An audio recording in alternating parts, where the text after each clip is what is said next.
lively and exciting discussion today. Our Heat Core group is presenting Monkeypox and what you need to know. My name is Catherine Ling. I'm an associate professor at the Johns Hopkins School of Nursing, and I will be your moderator today. But most importantly, we have two fantastic panelists that I'd like to take a moment and introduce to you. First is Dr. Panagis Galiatsatos. He is an assistant professor at the Johns Hopkins School of Medicine in the Division of Pulmonary and Critical Care Medicine. He is co-chair of the Johns Hopkins Health Equity Steering Committee and is the co-director and co-founder of Medicine for the Greater Good, a novel medical initiative impacting over 10,000 Baltimore City lives in regards to health and wellness, while at the same time creating physician citizens. His clinical responsibilities center on critical care services in adult populations, director of the Tobacco Treatment Clinic at Johns Hopkins Medicine, associate director of the Hereditary Hemorrhagic Telangiectasia Center for Clinical Excellence, and physician in the obstructive lung disease group at Johns Hopkins Medicine and in the post-COVID-19 acute care clinic. Dr. Galiatsatos, thank you so much for making time to meet with us today. And honor to be here, Catherine, and sorry for the word salad of so many of the things that I do, but an honor to be here. Oh, well, fantastic to have you. And our other esteemed panelist is Dr. Letitia Dzirasa. Dr. Dzirasa joined Baltimore City government as the Commissioner of Health in March 2019. Dr. Dzirasa, a Hopkins-trained pediatrician, believes that equitable care is a basic right for all and will tirelessly advocate for programs that support the overall health and well-being of all Baltimore City residents. Dr. Dzirasa's special interests include obesity management and prevention, trauma-informed care in children and adolescents, and expanded use of technology to improve health outcomes.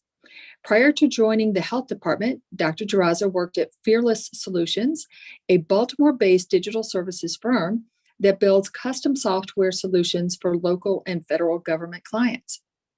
In her role at Fearless as Health Innovations Officer, Dr. Dzirasa was responsible for managing the healthcare IT portfolio for the company and provided clinical subject matter expertise to HIT projects.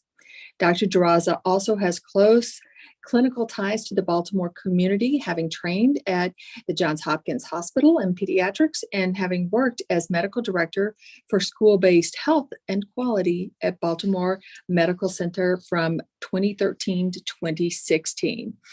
Dr. Dzirasa, thank you so much for making time in your busy schedule to be with us today. We're delighted to have you. Absolutely, I'm excited to be here. All right, so let's go ahead and get started, and let's start off with a couple of questions that we have prepared for those of you who are listening in our audience. Please type your questions into the chat.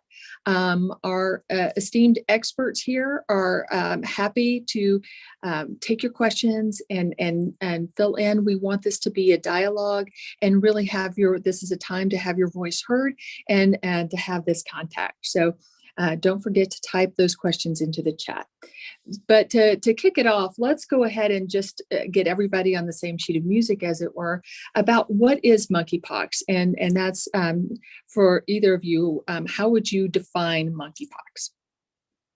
Yeah, maybe I'll start, and certainly Dr. G can chime in. The way that I think about it is a virus that causes rash and flu-like illness.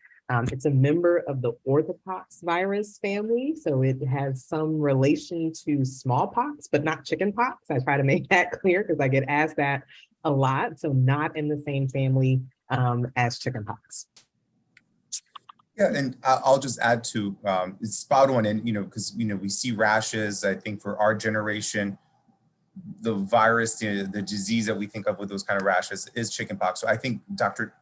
G, hopefully that's okay with that kind of a conversation. I think that it's important to recognize, because it also allows us to kind of destigmatize what's going on here. But it is, as Dr. D mentioned, I'll add a little bit more to that. In addition to that, it's in the same family as smallpox. So for a lot of our older members of our community who remember being part of the vaccine campaign to end smallpox, keeping us free. They will discuss even just, being in the same family. To them, a lot of our elder patients do fear monkeypox if potentially it even has a close resemblance of that public health catastrophe decades ago. So I can say for many older individuals, if they're listening in today, it's in the same family, but it doesn't seem to have that same level of gravity of concern. So rest assured, we shouldn't see those kind of similar public health crises. And then finally, there's, as far as I can tell, there's only 2 strains of it, one from Central Africa and one from Western Africa. And that we seem to have more of the latter, which is not as lethal. And I know there's future questions about that, but that's it. Sorry for the rambling. Just I'm mindful of our older population who hear this, heard it's somewhat similar to smallpox, and they're like, but we did such a good job of eradicating it. Like, what's going on? So want to make people understand not similar, but in the same family. It's like having that cousin who shows up once every 3 years for Thanksgiving that you don't have to see all the time. Exactly. Okay. As a vintage human myself, I appreciate the distinction. So Dr. D, what have you seen as far as rates of people infected in Baltimore City? So I am cautiously optimistic as case rates do seem to be slowing down. Currently, there are 188 cases in the city out of 609 total across the state. So Baltimore City's cases account for about 30% of all cases across the state. But again, we're beginning to see this trend slow down, which is good news. Fantastic. And would you say that they're slowing down rapidly, or is it every week we're seeing a little bit less? Every week we're seeing a little bit less, really just a handful of cases each day. A few weeks ago, we were seeing a couple dozen. And so really it's slowed down to just a couple of new cases per day. Fantastic. Dr. G, at Johns Hopkins medical units, how frequently are monkeypox cases being seen, and how have you been handling and treating patients? Yeah, so this is a great question because I'm going to be able to do a little compare and contrast with COVID, right? I think, the public health crisis that we saw with COVID, honestly, the tone and urgency that you saw in us, especially Dr. D, with your leadership, I commend you. I feel like you just came as a health commissioner and then all of a sudden this came on. So applause to you, my friend. But COVID overwhelmed the hospitals, right? From a healthcare system, it overwhelmed us. I promise you, one of the images that I can never forget is being handed a hammer to help build a little bit more of the ICUs at Hopkins Hospital. Monkeypox has not done that.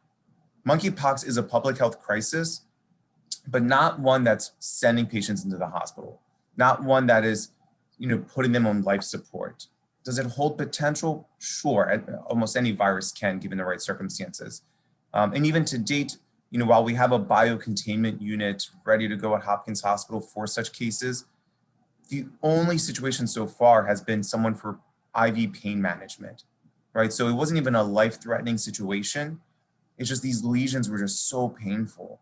That's what we needed to admit the patient for. And we've seen that across the country with other groups that we've talked to and so forth. So if there has been hospitalizations, at least the ones I'm aware of, these seem to be really more for just symptom management brought on by monkeypox.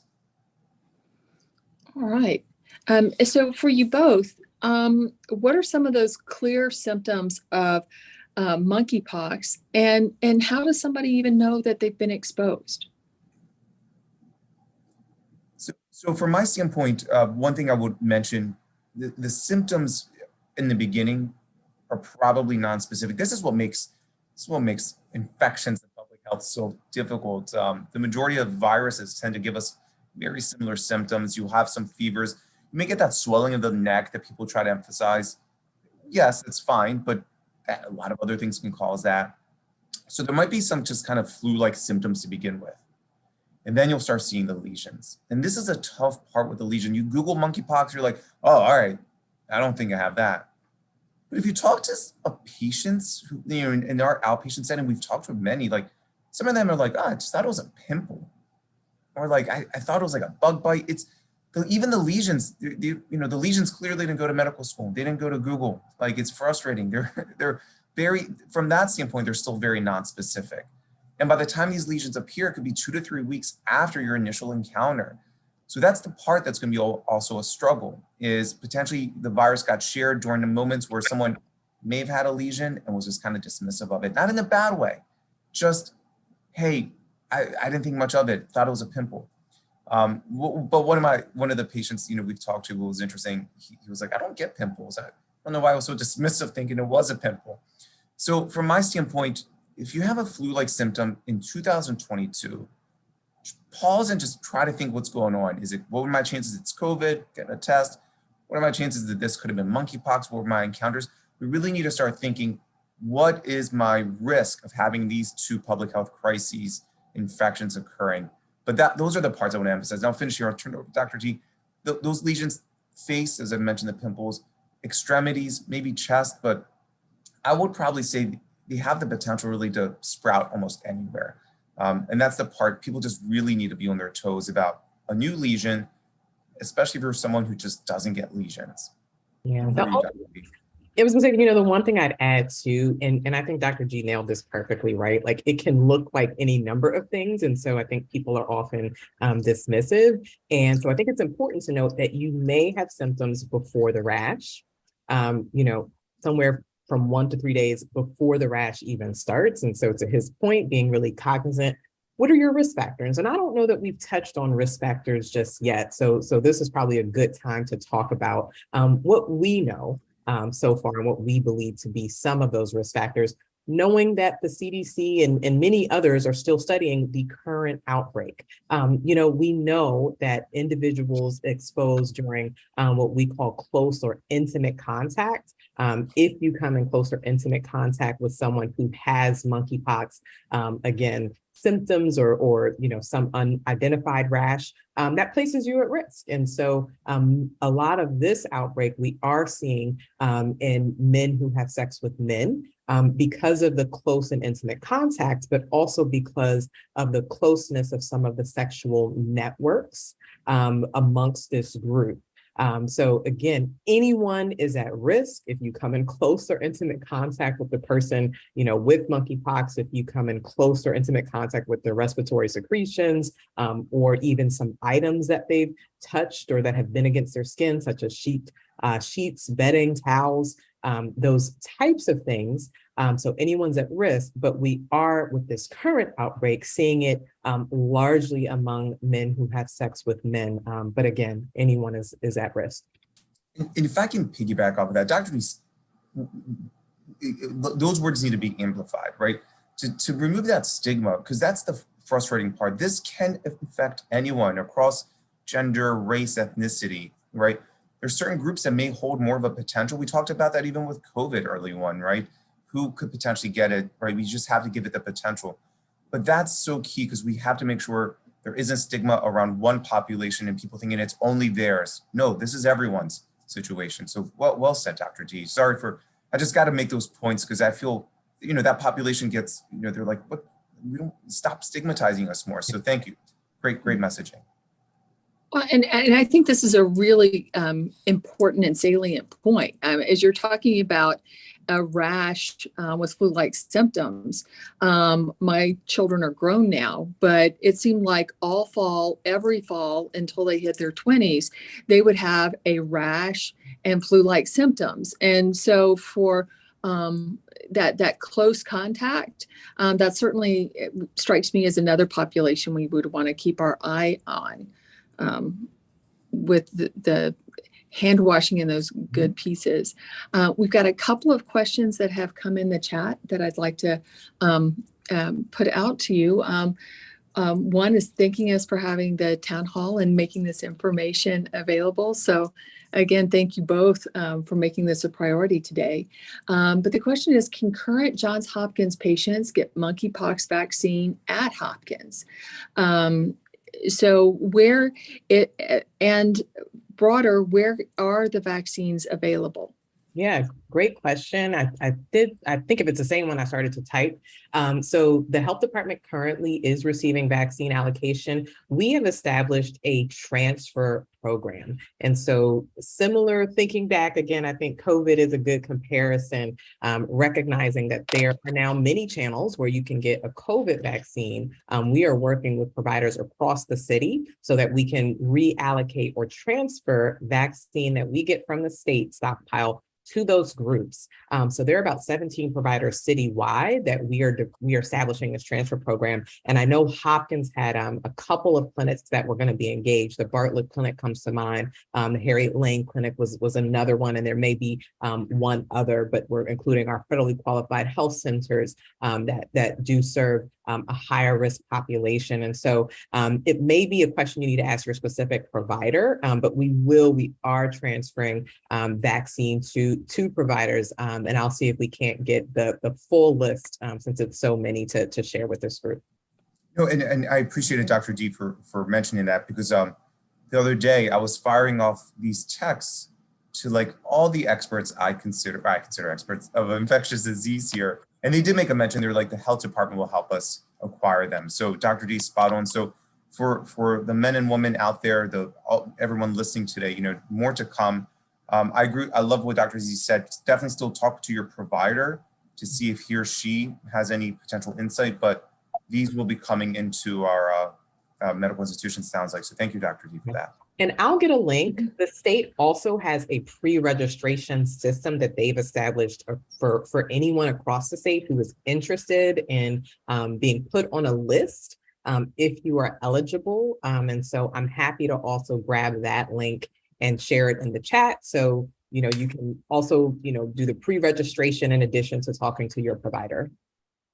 Fantastic. That would be incredibly helpful to have that resource right at our fingertips. Thank you so much. So in talking about the actual disease, what are some of those clear signs that someone may have monkeypox that we need to be aware of? I'll go back to those symptoms. This again, and I love the question, right? And even sometimes our answers may still overlap. There's the Google answer, right? And then there's the real world answer. And from my standpoint, those non-specific flu-like symptoms were the patients that I've encountered who had monkeypox thought they had COVID. And they were like testing and everything came back negative. Like, I guess it must be fine. But it ended up being the monkeypox once the lesions showed up. So what I would, if everyone would just put on their radar, right, in the time of now, 2022, any flu-like symptom, do not dismiss. It could be one of the major viruses infections that is driving these public health crises. But especially if you start seeing lesions come after this, and I mean this, if you say to yourself, oh, that's an odd pimple, call your doctor. Like, to me, that's what if you get a bump and you've never had bumps before, if you get a unique pimple or rash, call your doctor, have that conversation.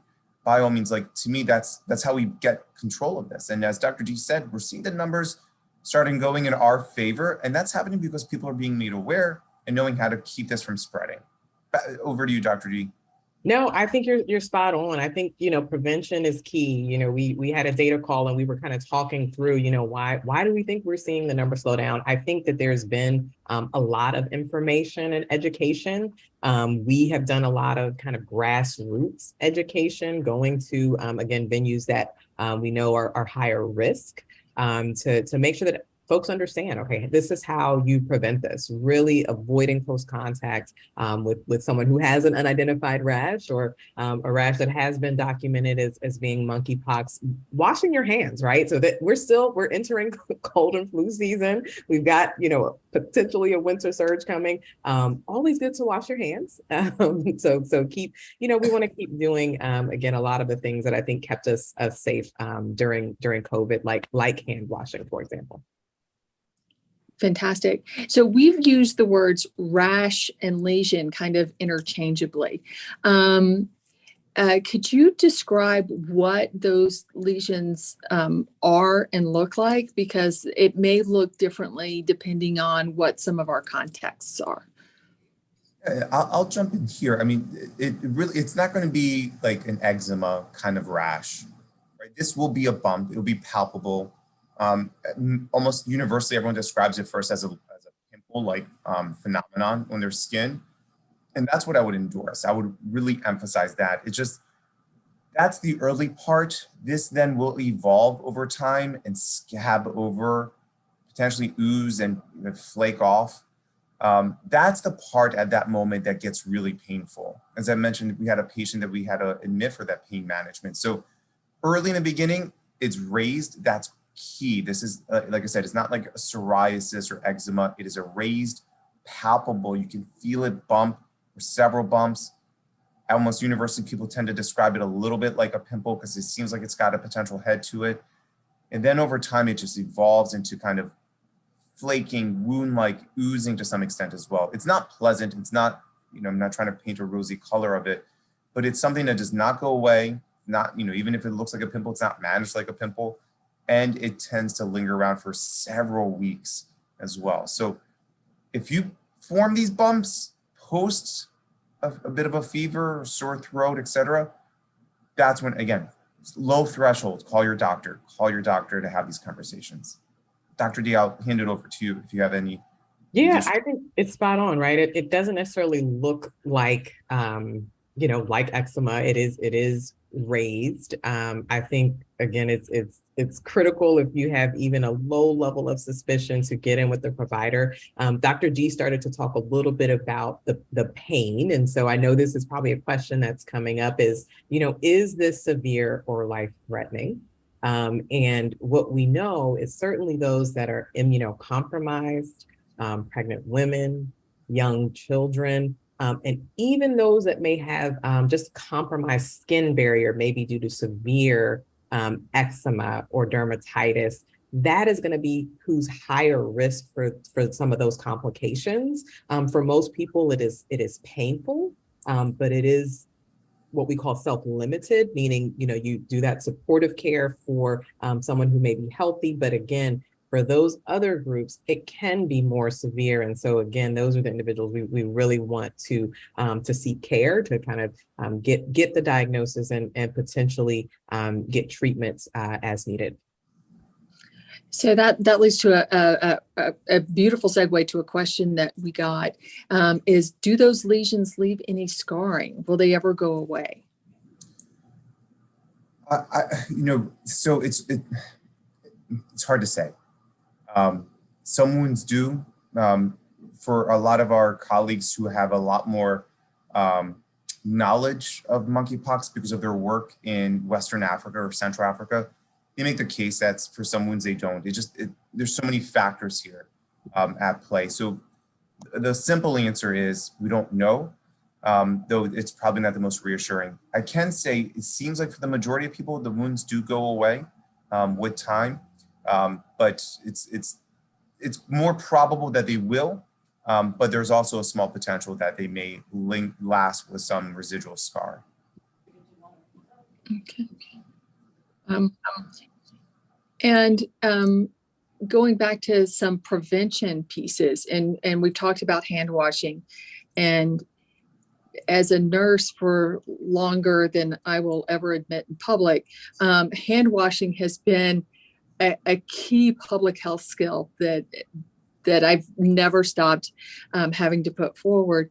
But does this monkeypox virus stay active longer on surfaces, posing a risk to the public that way? In other words, is it really fragile? And if some monkeypox virus gets on a surface, are we going to be okay if we just let it sit for a minute or two?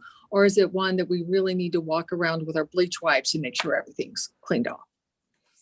Yeah, that's a good question. And we get that question a lot. I will say, just from my reading, from talking with some of the infectious disease physicians at the health department, I think we're still studying the likelihood of transmission between the time someone's exposed to the time they develop symptoms. So I don't know that we have a clear answer. And so I think that's why it's so critical that we do the hand washing, right? And that Heck, if we want to take our Clorox wipe and wipe things down, not a bad idea during cold and flu season anyway, especially those high touch surface areas. Again, knowing that, it can transfer by sheets, utensils, sharing those types of objects. So I think we don't necessarily have a clear answer, but obviously we know that the prevention measures do still work. And just to go off, Dr. D, you're spot on. I love this because, from my standpoint, if we can learn anything from COVID, because what was good for that is going to be good for a lot of other infections, just good public health hygiene, right? Washing hands to, cleaning things down to disinfecting things. I mean, if these can become public norms, I think we're going to do really good against a lot of other public health crises in the future. So make sure these get really ingrained in us moving forward. Not just in our seasoned nurses like Catherine. I would love for us all to have a little more boredom and a little less excitement around these pieces, especially this winter. And I will tell you, I heard on a news report coming in, some of the numbers coming out of the Southern Hemisphere from their flu season are kind of alarming. And we've got a question here about how likely is a winter surge, especially for those who haven't gotten their second booster. And I will frame that winter surge around COVID and the flu and monkeypox, because all three of them start off with aches and not feeling well. Yeah, I mean, I think like what we've talked about, so much of it, I think, depends on human behavior, right? And part of that is certainly we want everyone to get their flu shot and get their COVID booster. I know we are heavily focused still on portions of our population in the city that never got their first dose, right? There are still those who didn't get their first dose, and recognizing their particular vulnerability this winter is great as well. Certainly our pediatric population, who those under 12 have just had lower uptick of the vaccine in general for COVID. So I think it's critical that now is the time, get that COVID vaccine, get the booster if you do the booster, and really get your flu shot. But we're certainly at risk, right? As we move indoors, as we move closer together, we know that a surge potentially of all three of these things is a possibility. And just going off with that as well, everything's got potentials, but we cannot forget, when one panic ends, we got to start preparing to make sure the next one never really comes or doesn't make as much of an impact. So we got the great vaccines. We know what works, like face masks. As one of my patients loves to say, I will never get COVID from strangers. If I'm going out shopping, I'm wearing my face mask. So, we know the tools that can keep us from getting infections and from spreading them and making sure they don't become life-threatening. So stay up to date with that. I mean, Dr. D and the health department keep up great information. We'll happily share from our networks here at HEAT. So just stay up to date. Really staying informed is how we all save lives and get through these, so we can have boring times, as Catherine, as you mentioned. Absolutely. Well, and we've got another question here that I think follows on to this thread really nicely. If somebody gets monkeypox once, is it possible to get it again if you come into contact with it again if you don't have the vaccine? Dr. D, you want to take a stab at that? Yeah, I provided a general response, and I think it really depends on the level of immunity that person develops after that initial infection. So the idea is they will likely, if healthy individual, develop some level of immunity post-infection. I think it's not yet clear how long that natural immunity might last. And so certainly if this is a person who is high risk and eligible for the vaccine, even after you've had it, I would seek out where you might be able to get a vaccine and pre-register on that site. So again, likely some level of protection. I don't know that we know exactly how long it lasts for. Yeah, I don't have much more to say. It's just like when we talked about the COVID and if I got the infection, it's everyone's immunity buildup. It's kind of a roll of the dice to some extent. There's many factors at play. So, that's why I always try to say, even if you've gotten it, talk to your doctor about getting the vaccine afterwards, because, the vaccines, we know what you're going to get. The natural infection, it's still such a roll of a dice. No, these are really critical points that you're making, that, that with our immune systems, we try to address them and build them up. And yet some things tend to get through, and how can we mitigate that and make that less of an issue if that does happen? Don't forget, if you are joining us here, to type your questions into the chat. They have been fantastic and really driven the conversation, and we really love hearing your voices. While we are looking at these questions, I have another couple of questions here, and that is this question of, is monkeypox fatal? And you talk about coming in for treatment of some of the symptoms, but is there a cure? So I'll go, I'm going to take the easy part first. So monkeypox holds potential of being fatal, like any other virus. And, Dr. D mentioned about, your pre-existing conditions. This is likely potentially more, the possibility of it being lethal. It's definitely going to be there for patients who are immunocompromised, patients who are pregnant. So it does hold potential. The two variants that we know of from Western Africa and Central Africa, while we think it's more of the Western African variant, that one we know the mortality rate's rather low, about 1% to 2%. The Central African one is a lot higher. So yes, there's potential, but thus far it seems not lethal. It's just more of the wounds and the management of it, which is reassuring. It's still a public health crisis, but then you can begin to see why it is being handled differently than COVID, which resulted in a lot more ICU admissions in the beginning. A cure, as far as I know, and I'll have Dr. T follow up with this, I don't think there's an active cure. There might be kind of off-label use of certain medications to help with the resolution of the infection faster, but there isn't a specific antidote to offer. Dr. D, any spot on. So there is one medication, tecovirimat or TPOX, that is being used off-label. Again, for those individuals who are at greater risk for more severe complications as a result.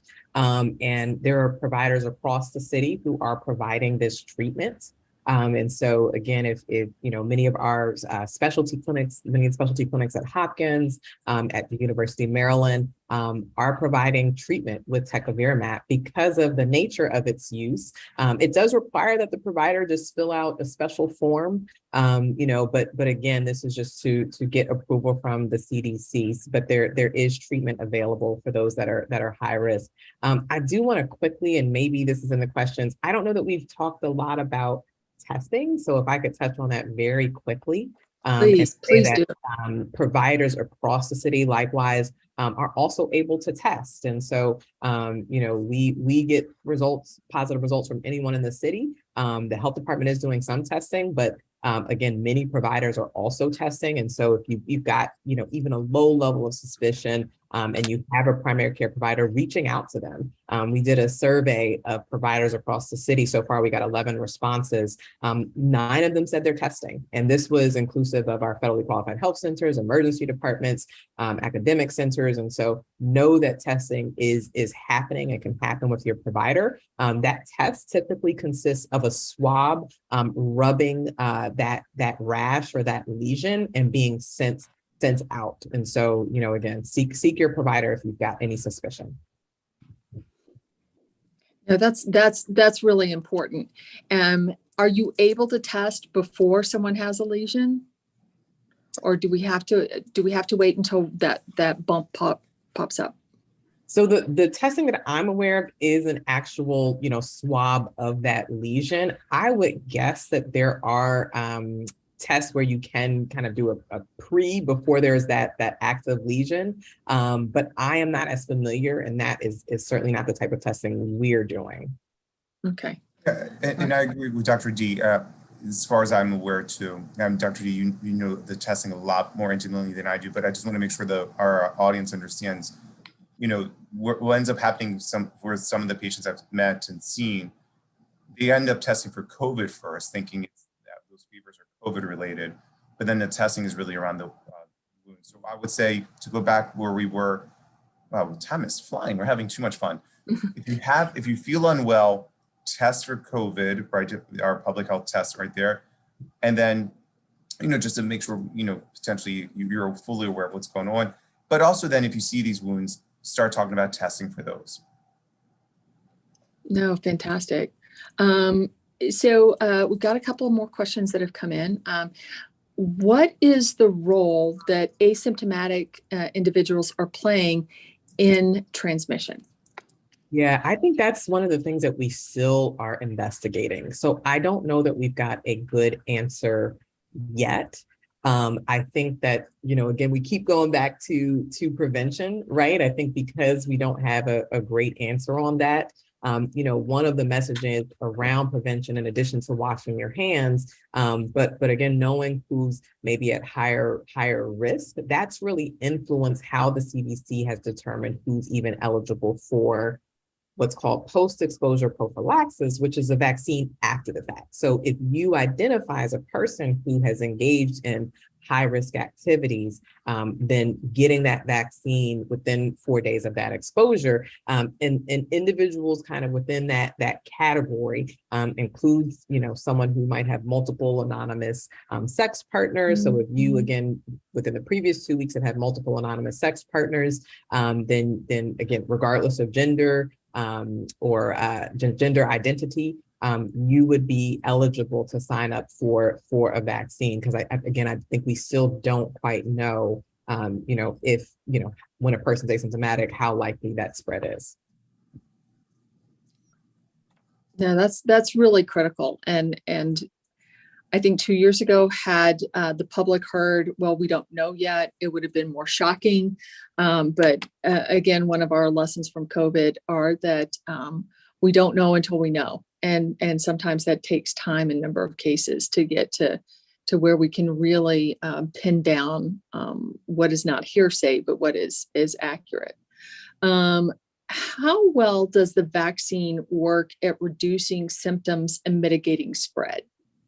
Yeah, great question. I'll start by saying, and again, I don't know if we've talked about this, similar to the COVID-19, a lot of the COVID-19 vaccines, it is a 2-dose regimen vaccine. So there are 2 doses given about 4 weeks or 28 days apart.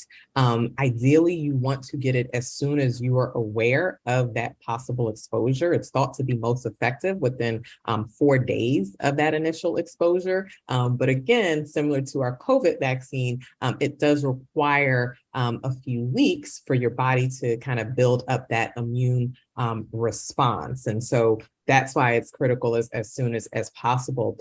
From at least my reading, once you've kind of gotten that second dose, it is thought that if you get it soon, that it may be, 80% or more effective at prevention of getting monkeypox, again, with, hopefully you're getting it within that 4-day window.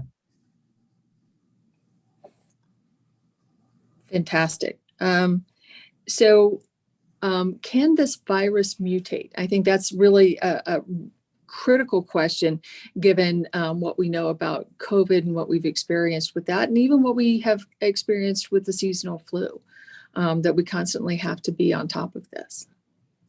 What I would just say is, I think we've all become virologists, minor virologists over the last 2+ years with COVID. If any of you guys want to turn all the information you have learned with COVID for CME credit, you're welcome to. It's just a little joke. Everything mutates. And I'm saying this in order to not to raise concerns, right? Like, we're mutations, right? Offspring are mutations. Will this mutate like what COVID has done, where create a new variant that is so unique that could undo or do more damage or undo our tools and so forth? It hasn't shown that. To date, we still think there's only just 2 variances of it. So it holds potential, but even its cousin, the one that shows up to Thanksgiving every 3 years that Catherine doesn't enjoy, smallpox, we were able to eradicate it because it just didn't mutate to something drastically different. And so being such a complex virus as it is, as Dr. D mentioned, the family that it's from earlier, those mutations shouldn't derail our management. And so no, it will probably be, my best hypothesis that I'll put out will probably stay the way it is for the most part, where our tools and from both vaccines to, our information today should still last for a significant amount of time. Dr. D, you're welcome to add if I missed anything else on that component. Nope, spot on. Okay, so that's a big difference then between what we're experiencing with monkeypox and what we have seen with COVID, is that we're not seeing that rapid mutation that needs that kind of, and it's a different virus to start with. We have a fantastic question about what would be a typical public health response that can be expected if a case is identified in a school setting. Yeah, that's a great question. So I'll start by saying I think that the health department had great relationship with city schools prior to the pandemic, and they were really strengthened during the pandemic. So I meet with city schools leadership usually every 2 weeks. At one point, it was weekly. And certainly our teams are constantly meeting. Our teams were there supporting when the schools were doing case investigation and contact tracing. Our teams were very supportive, providing technical assistance, and certainly for those that are city residents, following up appropriately. So a lot of that discussion has kind of been ongoing for the past 2.5 years. Similarly, this is a reportable disease. And so we anticipate if there were to be a case in schools, we would be the first to know about it. Maybe I'd even be the first, to know about it early on, so that we can do the same case investigation and contact tracing that we have done with COVID. So, know that there has been a lot of ongoing communication with schools around how to keep folks safe. And a lot of that goes back to what we've been talking about throughout with appropriate prevention measures, many of which were already put in place by schools because of COVID. If I could just follow up with that, Dr. You mentioned, it's actually one of the things that I think, again, if we can just draw some silver linings out of the COVID pandemic. I mean, we talked earlier about good infectious control habits of washing hands, cleaning stuff down, and so forth. But, in medical school that we've trained in, nursing school, I imagine we've always kind of had these hypotheticals of what to do in public health crises for certain infections. Dr. G, with your leadership, I think we've really now, Baltimore is probably so well prepared, or preparing itself to be kind of a good leader, that if these things that do occur, we'll be ready on top of it to kind of mitigate those outcomes. I think that's one of the things I want to make sure it gets emphasized. We have, Mother Nature's fooled us once, fine. But I think we're really getting prepared as best as we can for today's public health crisis as well as the future. So I really want to make sure your leadership is really well emphasized for that, Dr. T. Thank you. So we've talked some about prevention. There's another great question here is monkeypox airborne? For example, if someone is in a crowded setting like a concert and there may be somebody there with monkeypox and they're exposed, how likely is it that the virus is going to spread? Yeah, at this time, it is not thought to be airborne, but I do want to go back to something I mentioned in terms of transmission through respiratory droplets, keeping in mind that those are two different things, right? And so, airborne, we saw with COVID, right? You go to a grocery store, crowded grocery store, right? And then you come home and you have no idea, how you got COVID, but you were in the grocery store, maybe without your mask on. Monkeypox really is thought to be spread with close intimate contact. So kissing, cuddling, hugging, again, skin on skin contact. And as I mentioned, in some cases, coming in contact with sheets, towels, beddings that person, the person's rash has been in contact with. So it is not thought to be airborne and spread in the same way that COVID is. But again, respiratory droplets. So that's where the kissing and close talking, might be problematic, but not necessarily, but not thought to be airborne at this time. But still, a mask would keep those droplets from getting to you. Yes. and getting the exposure. So masking is not bad. Masking is still very good. I'd like to point out, if you came to my lung clinic before the pandemic, masks were always in style. Our patients with lung diseases advocate for them constantly, keeps them safe, Yeah. right? Keeps them from getting germs from strangers, as my patients like to put it. So yes, another good reason to, a simple measure to keep us safe and healthy. No, absolutely. And here's another great question. I believe New York State declared monkeypox a month or two ago. Wanted to know, what does it mean for something to be declared that, and what is its implications? And when you say declared that, I assume you're saying a public health emergency declared. That's how I'm interpreting it as Okay. well. Yeah, so I mean, I think from our perspective, it ideally frees up additional resources. That declaration of a public health emergency frees up some level of additional resource, like in the case of COVID, right? Being allowed to get FEMA reimbursement for certain activities as a result of a public health emergency declaration. So that is how I tend to think of it, right? Is that it involves kind of this mobilization and identification of specific resources to address the challenge. Brilliant. We have another question going back to something that was mentioned as we started our discussion, and they're say monkeypox and smallpox. What really is the big difference? How do you tell one cousin from the other? I'll tackle this to some extent. They're in the same family, so that means they do share a lot of very similar genetics, from in a variety of ways. But they're two different species. That's key here. Like whenever we talk about variants of COVID, still the same virus, SARS-CoV-2. Right, that's one thing I want to emphasize versus its predecessor, which was SARS-CoV back 20 years ago. So the reason why I'm bringing up COVID here to parallel is because we're just so ingrained with it.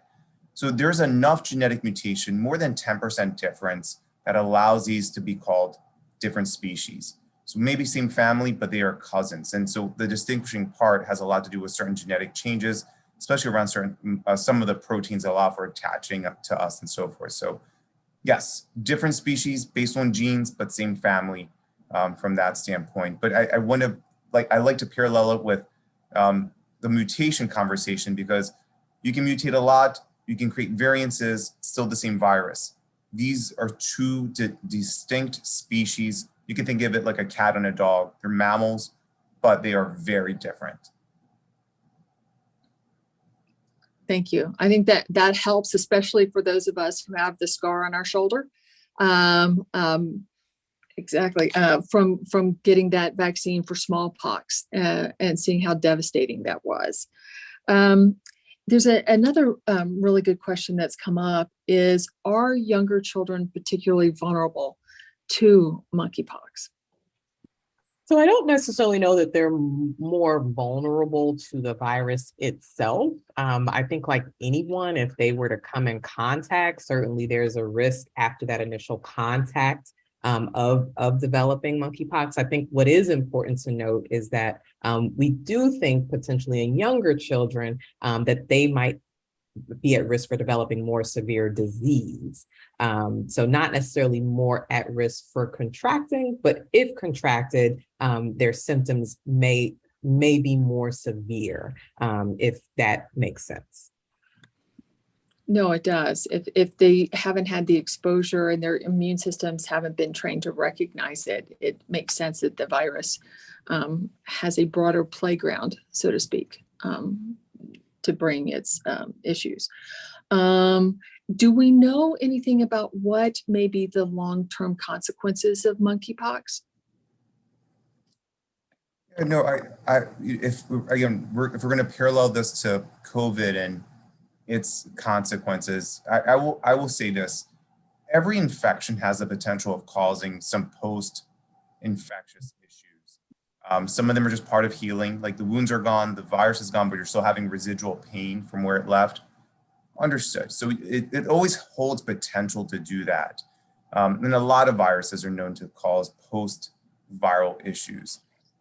Is it potentially going to cause something long-term down the road, paralleling how HPV causes cancer, or hepatitis B causes cirrhosis, or SARS-CoV-2 that causes COVID can cause long COVID?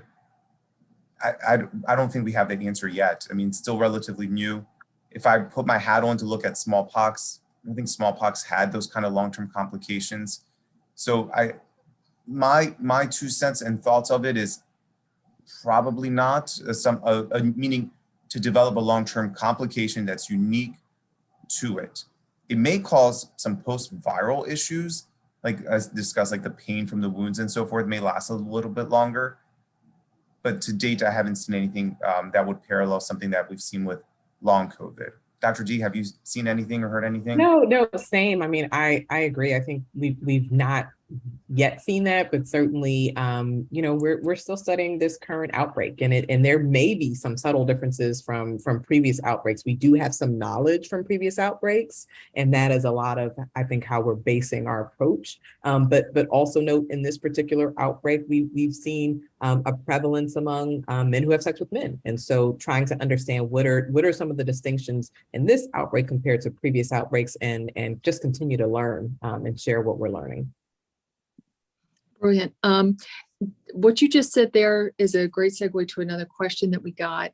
Is monkeypox considered an STI? That is a good question. And we do get that question quite a bit. And so what I will say is that, as I mentioned, it is spread through close, intimate contact, kissing, cuddling, massaging, any type of intimate touch. There are still studies underway to determine, is it spread through sperm or through vaginal fluid? But know that, again, as you're coming in close contact, during sex. So I would say that there's certainly the risk is great with any type of exchange where you're coming in that close contact with someone. But at this time, I think we're still, again, studying how likely is it to spread through semen and vaginal fluids. So would it be more like mono? It's transmissible, I think, through activities associated with sex, right? And so, Okay. so I think that's maybe a way to think of it. Like, again, thinking about sex, close contact, not a lot of clothes, and so again, these are higher risk activities. But you can also not have sex and do other parts that lead up to sex and be at risk. So certainly transmissible in that close, intimate setting. And I think, as Dr. D's alluded to, the reason why we're trying to be cautious with these words is not to promote any stigma. Like if we call it an STI, and you're like, well, I was just massaging someone. I don't, I'm a masseuse. Like, how am I getting it? I didn't, have coitus. I didn't have intercourse. So we want to be cautious with that language because, as Dr. D mentioned, you can get this through actions that may overlap with the Venn diagram of things like sex and so forth. But it is not exclusive to needing that, so we can call it an STI. So that's why we're trying to be cautious with the language, so it doesn't create unnecessary stigma and result in people not getting the proper care they need when they think this is only exclusive to one specific action. Well said. Monkeypox is another zoonotic disease. Should we expect to see more zoonotic or new previously unknown diseases as climate continues to change? I'm going to jump in here and say yes for 2 reasons. One, you mentioned Catherine, climate change is going to just create a variety of animals moving along, so they can continue living in an environment that they enjoy. But there's a second one too, right? When we go into these caves to get these resources we need, like from lithium for electric cars and so forth, we're going into environments we've never been in before. So meaning us as well, not so much driven by climate change, but just driven for, resources that we need for our own technology. We are going into these unique places we've never been before. So we're gonna be much closer to animals we've never seen before and inhaling their, if they had a bowel movement and that residual stuff is in the air when we breathe it in. So I do, this is not meant to frighten anyone, but I do expect, some more zoonotic diseases to pop out here and there both for climate change and one for just humans going into places we've never been before.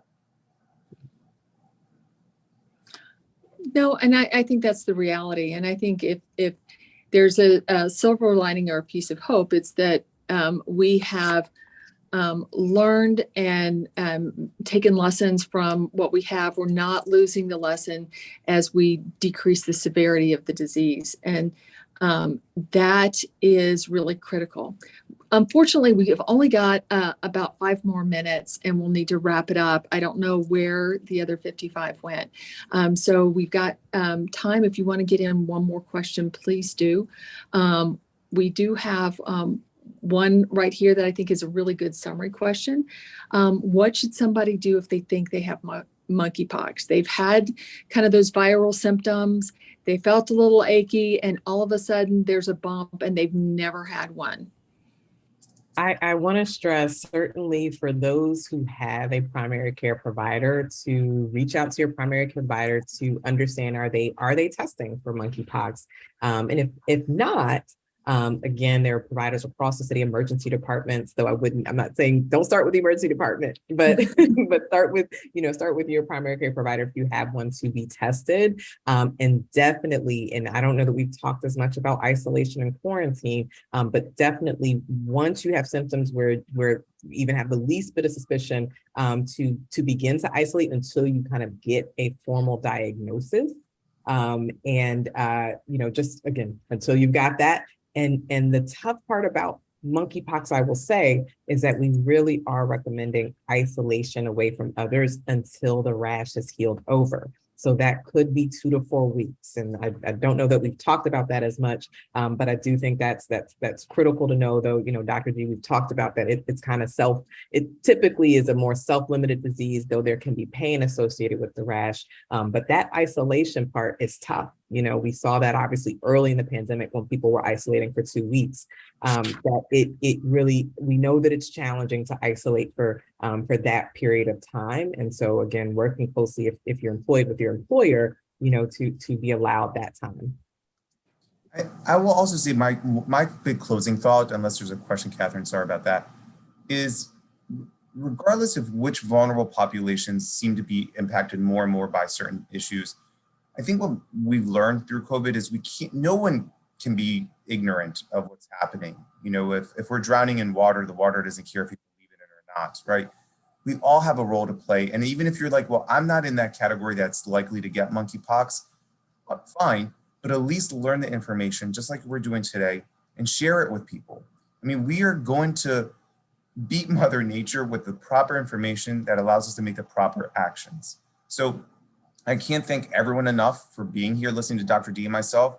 You'll probably help more lives than we ever could, but everyone's in this together. That's like my biggest closing comment is we're all in this together. So just make sure we can help each other out.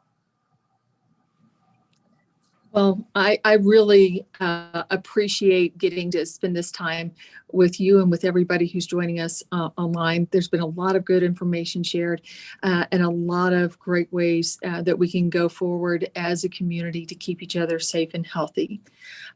Make sure for those of you who are joining us to look for our next town hall on September 28th, where we will address school safety, trauma, and conflict resolution.